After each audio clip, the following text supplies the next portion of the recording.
Hi, my name is Mark Lobel, and I'm fifth generation in the meat business, and this is my dad, Stanley. Hi there. He brought me along just for the hell of it. I don't know about that. Anyway, what we're going to do here today is we're going to teach you about pork in 3 minutes. We're going to keep it very simple. We see tons and tons of pork in the supermarket. How do we find that one pork chop or one loin of pork is better than the next? Very simple. Here we're looking at some of the finest pork in the world. This is a Berkshire breed of pork that we have here. But the principles and the determining factors of quality remain the same. So what I would say to you is when you're in the supermarket and you're looking for pork, the most important thing that you can look for is the grain in the pork. And that is the fine streaks of marbleization that run throughout the eye. And whenever I'm in the supermarket and I'm at the pork counter, I'm at the butcher counter, I will look and I will see good pork at the counter. So again, you want to look through, you want to lift up as many packages as you have to and find those loins of pork that have the fat, the white streaks of marbleization running throughout. Also, you want it to have a nice coat of white fat on the outside. It shows that it's fresh and will eat better than fat that is yellowish or grayish that might come from an older hog, an older pig.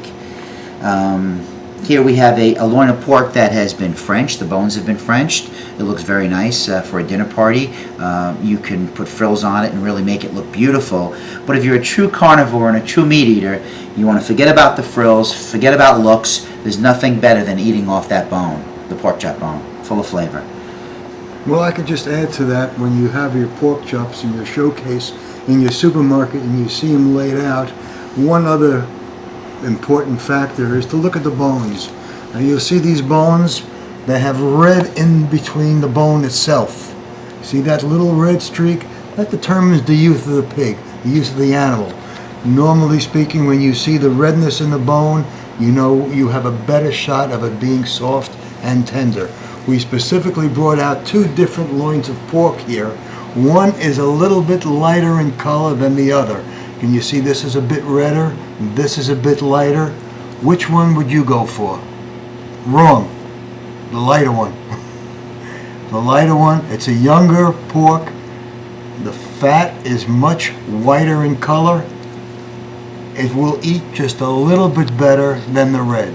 So the key on this, like Mark said, is to look at the pork, look at the outer fat, look at the marbling, look at the color of the meat, check the bones. If you follow those very, very simple, easy instructions, the odds are you'll walk out of a supermarket or a Costco or a Sam's with the best pork chop in the house. And one other thing I might add, if you're not satisfied with what you see in the supermarket, don't be afraid to ask the butcher if there's anything else he can bring out, if there are any other packages. There usually are 2 or 3 or 4 other trays ready to be brought out and put into the case. So if you don't see what you like, ask the butcher, hey, you know what, I haven't seen what I like. Is there anything else you can show me today?